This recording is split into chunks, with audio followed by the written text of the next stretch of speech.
So, who's up for some nightmare fuel? Planet Earth is massive, and while humanity has seemingly found and catalogued most animals, who's to say what remains unknown?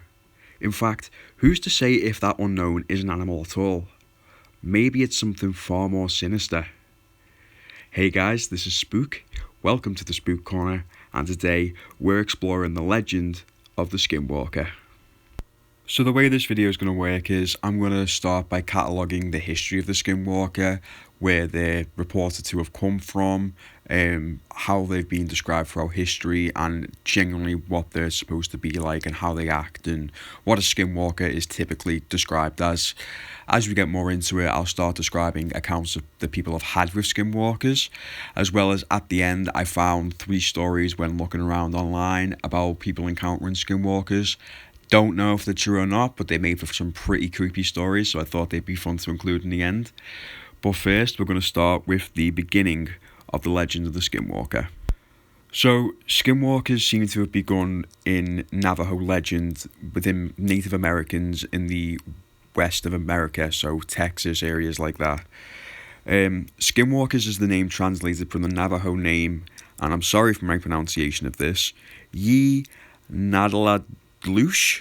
This literally translates to by the means of it on all fours, and that these are only one variation of Skinwalker that exist. As stated, Skinwalkers mainly exist in America, primarily in the lands once occupied by Native Americans, so the west end of America, so the more western states, with the Pueblo, Apache, and HOPI people also have their own legends regarding the Skinwalker. So, what exactly are Skinwalkers? Some traditions believe that Skinwalkers are the product of medicine men who had abused indigenous magic for evil purposes. These medicine men were then given powers of evil that vary from tradition to tradition, but one common thing all tribes described is that they have the ability to turn into or even possess animals and humans. Other traditions believe that any man, woman or child can turn into a Skinwalker if they were to commit any type of deep-seated taboo, meaning something that goes against all of their beliefs and the ethics that they hold. Skinwalkers are described as being mostly animalistic physically. Even when in human form, they are reportedly nearly impossible to kill, unless it's with a bullet or a knife dipped in white ash. Well, I mean, at least that's less expensive than a silver bullet. Native Americans were reluctant to discuss Skinwalkers, even amongst each other, as they believed that discussing the creature is bad luck and can even lead to the creature appearing. Skinwalkers are known to attack humans and cattle alike, being able to move at inhuman speeds and leave their victims completely gutted. They're also known to lure in human prey by mimicking human speech and movement, although stories of people suspected of being Skinwalkers describe them as moving in a way that a person wouldn't, and only having a limited speech capability, making this monstrous predator even more terrifying because it's trying to act human but can't. Right, so now that you've seen and heard what a Skinwalker is and know what one looks like, why don't we get into some real-hand accounts of people's experiences with Skinwalkers? In 1996, a couple of outsiders were introduced to the legend in the worst possible way. Terry and Gwen Sherman bought a ranch southeast of Ballard, Utah. The couple had already reportedly seen UFOs hovering over the ranch, which in itself raises a lot of questions that I'm not going to go into right now. But then several of their cattle went missing or were completely ripped to shreds. One was found with its eye ripped out and another with its rectum completely removed. I guess Skinwalkers eat ass. Not judging. The cattle that were found dead were surrounded by an odd chemical smell. One was also found dead in a clump of trees, with the branches above appearing to have been cut off. One of the cows that had vanished just had its prints end in the snow, as if it had just disappeared. Now, this could be Skinwalkers or this could be aliens. Either prospect is terrifying, but you decide. There is one account, however, that we can almost certainly attribute to the Skinwalker, and that was when Terry Sherman was walking his dog late one night. Mr. Sherman reportedly heard voices, and that they spoke in a language he didn't quite understand. He estimated that it came from around 25 feet away, but he couldn't see a thing. His dogs then went berserk, barked and ran back to the house, and judging from all horror movies, and yeah, if your dog starts freaking out, you should be worried. He then reportedly saw what he thought was a wolf, but much bigger, up to 3 times the size of a normal wolf, and that it had glowing red eyes and was unfazed by 3 close-range shots that Sherman shot into its hide. After the Sherman sold the property, these incidents only continued, hence the ranch's current name of Skinwalker Ranch. After the Shermans moved out, UFO enthusiast and Las Vegas realtor Robert Bigelow bought the ranch for $200,000 in 1996. He then established the National Institute for Discovery Science on the ranch and set up the substantial surveillance, the goal being to assess what was going on out at the ranch. On March 12, 1997, Bigelow's employee, biochemist Dr. Colm Kelleher, spotted a huge humanoid figure perched in a tree. Detailed in his book, Hunt for the Skinwalker, the creature was 20 feet off the ground and almost 50 feet away. Kelleher wrote, "The large creature that lay motionless, almost casually in the tree. The only indication of the beast's presence was the penetrating yellow light of its unblinking eyes as they stared back into the light." Kelleher then fired at the supposed Skinwalker, but it fled. It left claw marks and imprints on the ground. Kelleher described the evidence as signs of a bird of prey, maybe a raptor print, but huge, and from the depth of the print, from a very heavy creature. Where did he get raptor print from? Like, it could have looked like a raptor print, but, like, dinosaurs are extinct, dude. Or are they? This was only a few days after another strange incident. The ranch manager and his wife had just tagged the calf before their dog began acting strangely, which again, your dog's acting strangely, be worried. They then went back to investigate, returned 45 minutes later, and their calf was found dead with its body cavity empty.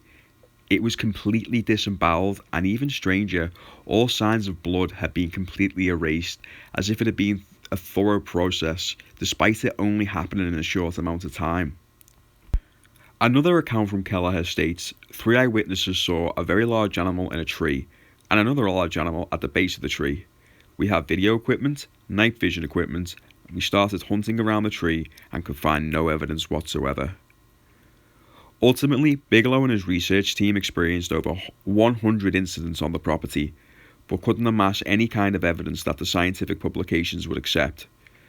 The ranch was sold to a company called Adamantium Holdings for $4.5 million in 2016. Since taking over Skinwalker Ranch, Adamantium Holdings has installed equipment all over the property, including cameras, alarm systems, infrared and more. Most terrifying, however, is the account of the employees. According to Vice, employee Thomas Winterton was one of several who randomly experienced skin inflammation and nausea after working on the grounds. Some of these people had to be hospitalized with no clear diagnosis given for their condition. Another account from Winterton seems to describe a potential encounter with a Skinwalker. He said, "I take my truck up the road, and as I start to get closer, I just start to get really scared, just this feeling that takes over. Then I hear this voice, as clear as you and me talking right now, that says stop, turn around. I lean out my window and started searching with my spotlight. Nothing. And since we know that Skinwalkers use human speech in order to lure in the prey, who's to say that the guy wasn't trying to lure him out of the Skinwalker wasn't trying to lure him out of his truck so he could eat his ass. Well, not literally eat his, well, I don't know, they do seem to like rectums. Either way, I'm going off track here. So now we know about the infamous Skinwalker Ranch, but there are many more accounts of people meeting Skinwalkers. These are the accounts I mentioned in the beginning of the video, as I'm not too sure of the validity. At least with the Skinwalker Ranch stories, they were kind of like publicised in news outlets and they do seem to have quite a bit of evidence behind it. However, these were just random stories I pulled from online, so take what I say next with a pinch of salt. I just thought they'd be cool to include. This first one is called, and again, I'm sorry about my pronunciation of this, Yenald Lucy is watching me. My grandmother on my mother's side has always been superstitious, for a lack of a better word. She's not religious, but she does believe in the paranormal. Her mother was a full-blooded Navajo, and her father was Irish. Either way, she'd never been anywhere east of Montana, and grew up in Nevada. One year, when I was in grade school, we went to visit her. Most of the visit was typical boring old people stuff, except that she would always keep curtains drawn and would always peek out of the window. And when someone would ask her what she was doing, she would reply, "Ginald Lucy is watching me." This went on for nearly the entire visit until a few days before we were due to leave. My grandma and my then baby brother, he's 19 now, were in the front yard, planting flowers, when all of a sudden, my grandma shouts to my brother's name and then says, "Get away from that creature, it's not safe." Of course, being in Nevada, we all assumed my brother had found a scorpion or a rattlesnake, so we all ran outside to see my grandmother clutching my brother and shaking in terror against the side of the house. Standing out in the yard was a large, black Great Dane-sized dog. It was staring at my grandmother with an intensity I'd never seen before. It looked up and gave a huff, and then bounced off. I don't remember if it was unusually fast or not, but I do remember those deep yellow eyes. When my mother asked my grandmother what was going on, she kept repeating, "The Ginald Lucy has found me." She moved a couple weeks after that.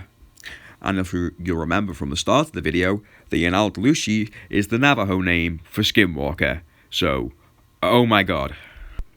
I love the title of the second story because it's kind of creepy in itself. The second story is called "They Ran Away on Their Back Legs." So this happened about 12 years ago. My family owns a farm in the heart of an Indian reservation. One winter, I was home alone for Christmas taking care of the farm while my parents were away Christmas shopping.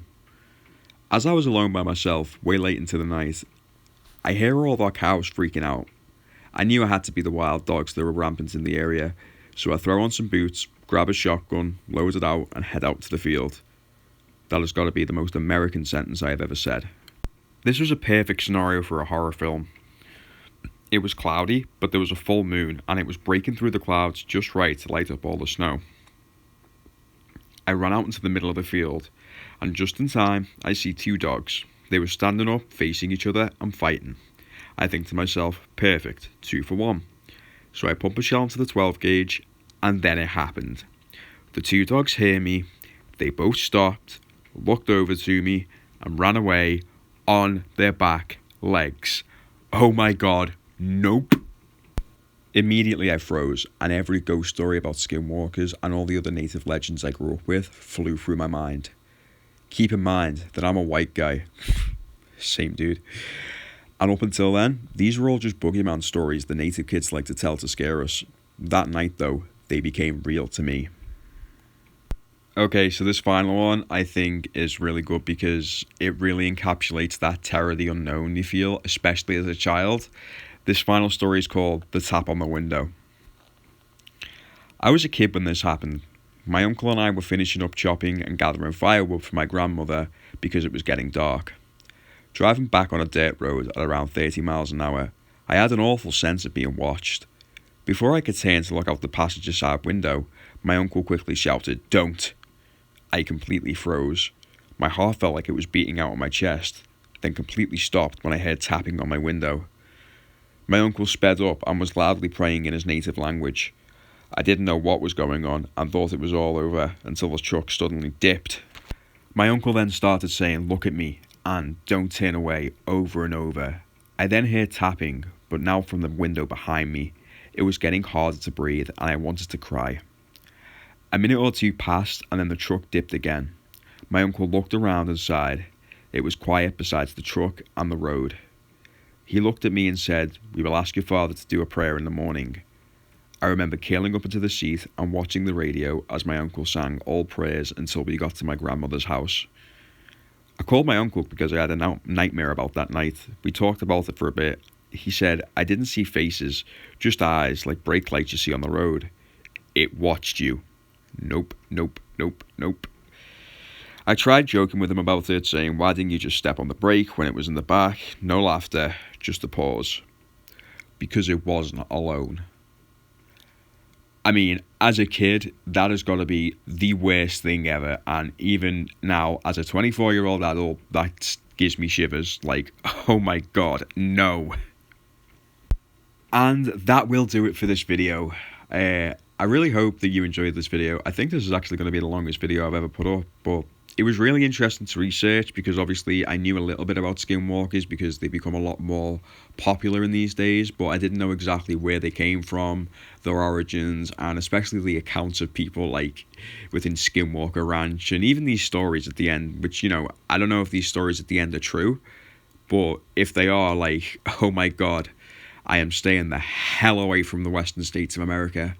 No offense, guys, but yeah, I don't want to get eaten. But yeah, that'll do it for this video. I've been Spook, you have been to the Spook Corner.